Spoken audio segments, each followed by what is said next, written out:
Hi Pawan, thanks a lot for agreeing to see us. You passed out from IIT Delhi and then you went to IIM Lucknow and then you decided to join your father's business. That's right.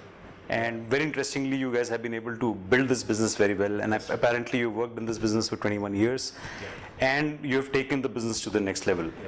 And very recently you've entered the FMCG market with a very interesting product, which is SUPACORN. My first question is, after doing an MBA from IIMS, which is a premier institute, you decided to join your father's business. And then you started with this equipment business, this restaurant equipment business, and then you branched into FMCG products. And in between, you've also been associated with fitness businesses. Absolutely. And you're also an angel investor. So you had a very, very interesting profile. So there are two questions that I'm going to ask you first up. First one is, why join your father? First thing. And the secondly, what has made you pick up these multiple businesses? What was the motivation behind that? I had joined the business even when I was in IIT. So I was, in my fourth year, I was already in the factory doing a lot of product development. I was working in the business informally. So my whole reason of doing an MBA was to understand business. It wasn't really to take up a job. So that was never in my list of things that I wanted to achieve after. MBA was more of an experience about business, about marketing, about finance, which was not taught in IIT. And I was always clear that after my MBA, I'm going to join this business and I'm going to do whatever else I want to do within that sphere of being an entrepreneur. After getting into the entrepreneurship, or like, let's say, family business, entrepreneurship is something which always excited me. And I did not want to limit myself to what my father was doing. I wanted to explore various other opportunities which existed in business.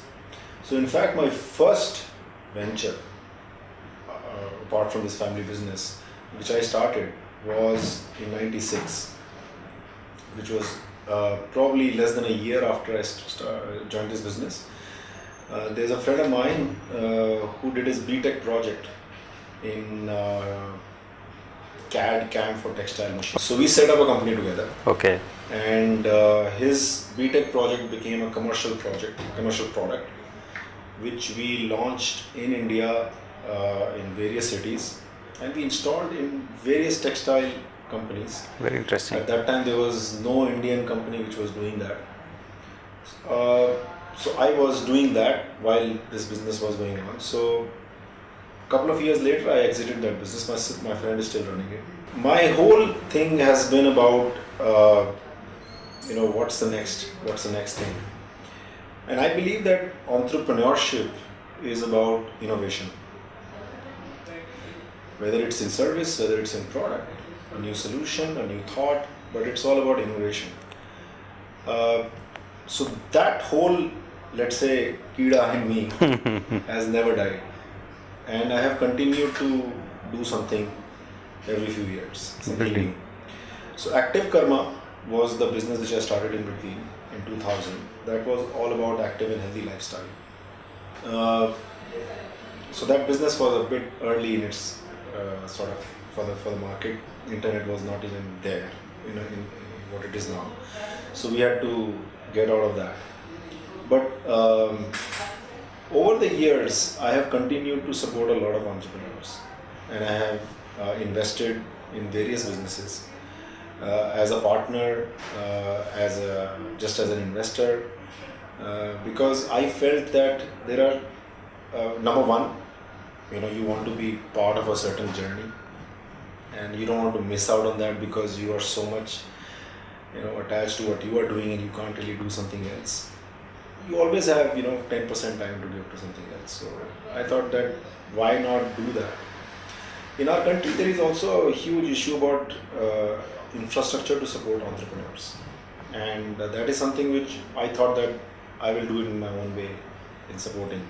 It's not just about money, right? I think there's a lot of guidance, there is a lot of help in administration and legal stuff which entrepreneurs need, and in our country, we spend 50% of our time just doing things which we should not be doing because of inefficiencies in the system. So I provided a lot of help in that to a lot of entrepreneurs. Being from the food industry, I invested in a couple of restaurant projects. Okay. And that's where the whole thing about being a investor started. Okay. So this started in 2008 when I invested in a friend's restaurant. And I went in there more because I knew the world, I had some network and whatever. But then I realized that there is much more benefit in me turning as a facilitator of entrepreneurs. And I started giving more and more attention to these kind of things. So anyway, so that's what I've been doing, and in the process I have invested in a few companies. I became I don't know how that term comes in as an angel investor, but yeah, it's a good word to use, so I put that tag on my profile as well. Angel investment is actually a very fun business. You got to take it seriously though. I've seen a lot of people investing in companies because they have the money to do it.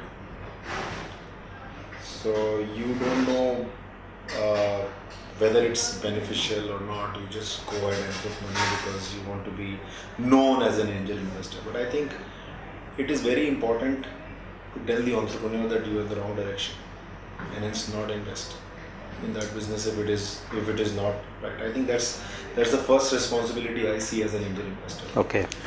The second thing is that if I like what they're doing, I see if they are passionate about it, because a lot of times entrepreneurs do not realize the pain of the journey, and 6 months into that they start giving up.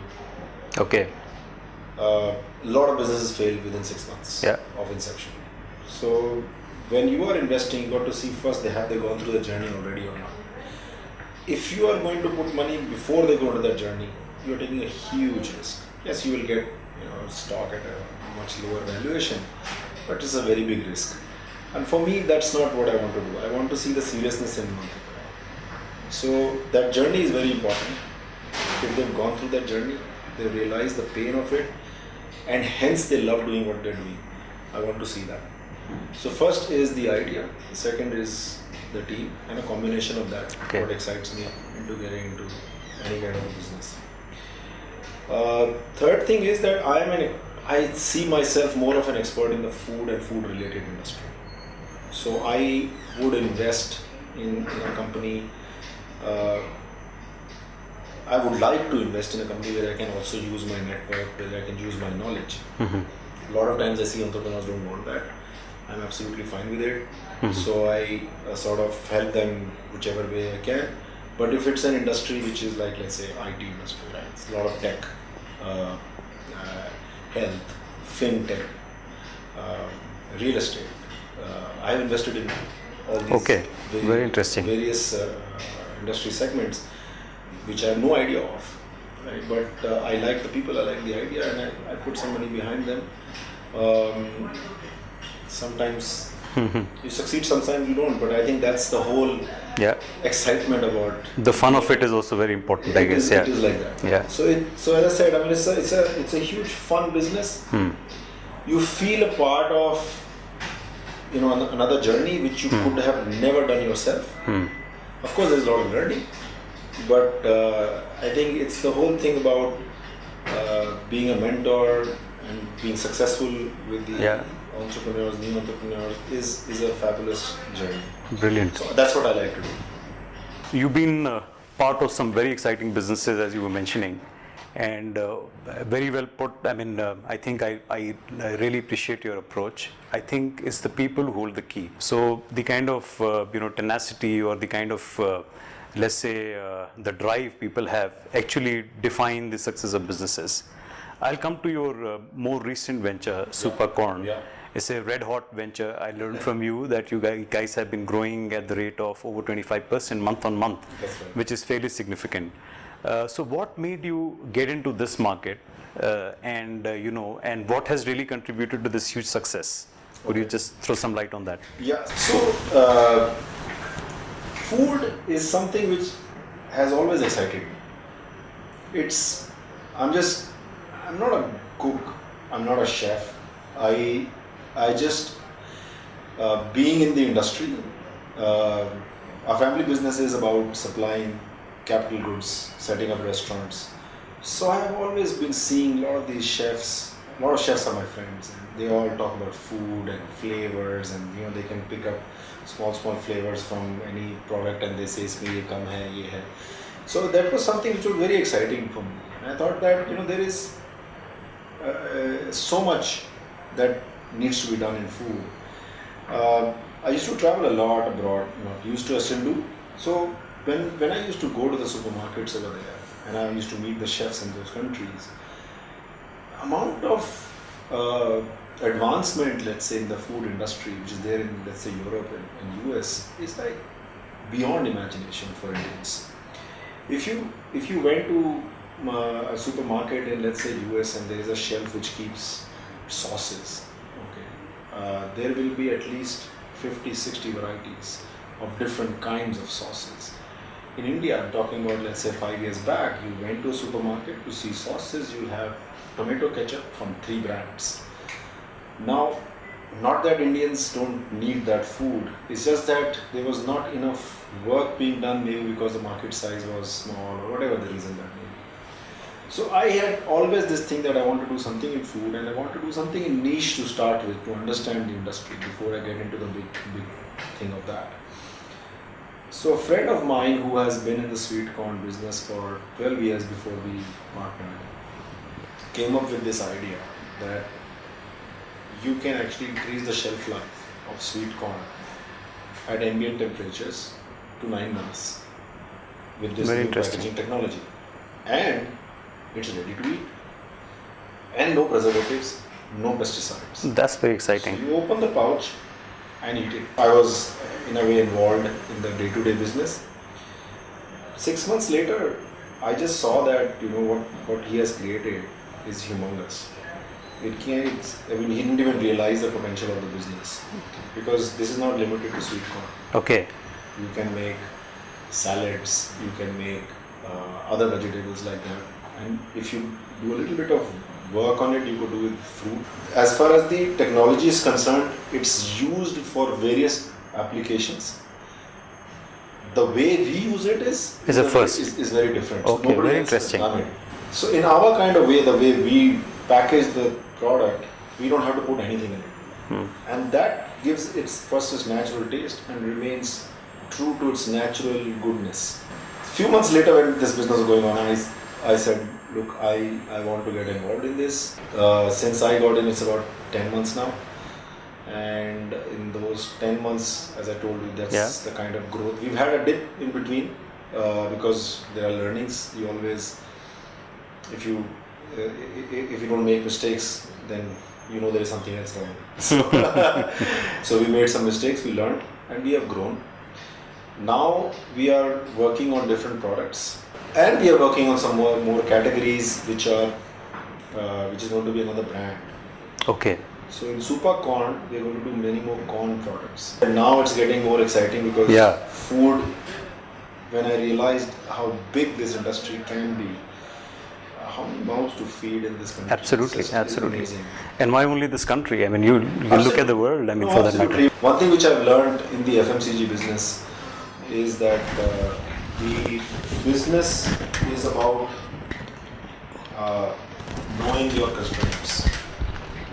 The amount of money that you can spend on building a brand is limitless, and that is always going to be an history. Yeah. So focus on your market, put your money behind that, do well, then move to the next one. Okay. Every food business should grow like this. Okay. This strategy is called concentric circles. Okay. Even restaurant chains should follow the same way of working. McDonald's follows this, KFC follows the same strategy. Okay. So we are doing the same thing. We are strong in NCR and Bangalore, so we are focusing only on these two regions. What I also wanted to ask you, since you have been associated with so many businesses, and you would be looking at multiple other businesses in the future, and if you look at it today, there is such a big rush for young people to get into entrepreneurship. I know so many of my friends, so many younger people that I know, they have quit their very cushy jobs to get into entrepreneurship. Is there a word of caution for them, or is there a word of advice that you would want to lend out to them, people who are wanting to jump the bandwagon of entrepreneurship? Okay, I think when you're an entrepreneur, caution is not the word. I you want to agree, work yeah. with, you would know. But I think what is important is to enjoy what you're doing. So, what drives you is your passion. And you say, all right, you believe in your product, you believe in what you're doing, and you really think that you're going to change the world with what you're doing. And that's what is my word of advice to anyone. So you're saying don't set your sights low, No. set your sights high. Absolutely. Be ambitious, be Absolutely. Yeah. Now, there is nothing wrong in saying that I will work in a niche market. Absolutely fine. But in that niche market, you got to be solving a problem which you perceive is there, or it is there. So if you're not solving a problem, then you're a commodity. So no big deal. Then it's not a great business. Now you got to see how big that problem is. If it's a niche market, the problem should be big. If it's a mass market, problem can be small, so that it's easier to solve. Yeah. And if it's a niche market, you got to make more money, so the problem should be big, so you get more margin out of that. So Very these are the interesting. things which you got Yeah. to see. But the biggest lesson for me is for any entrepreneur is that you got to keep on thinking, keep on innovating.